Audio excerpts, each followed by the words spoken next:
আসসালামু আলাইকুম।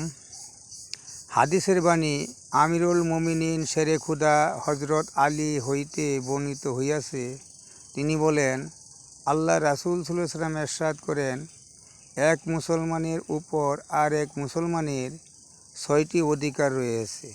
1 নম্বর, যখন তার সাথে সাক্ষাৎ হবে তাকে সালাম দেবে।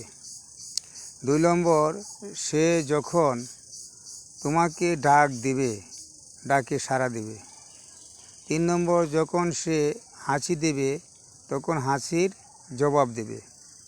4 নম্বর, সে অসুস্থ হলে খোঁজ খবর নেবে। 5 নম্বর, মৃত্যু হলে তার জানাজায় সাথে যাবে। 6 নম্বর, নিজের জন্য যা পছন্দ করবে অপরের জন্য তাই পছন্দ করবে। হাদিসের কিতাব মেশকাত শরীফ, পৃষ্ঠা 398।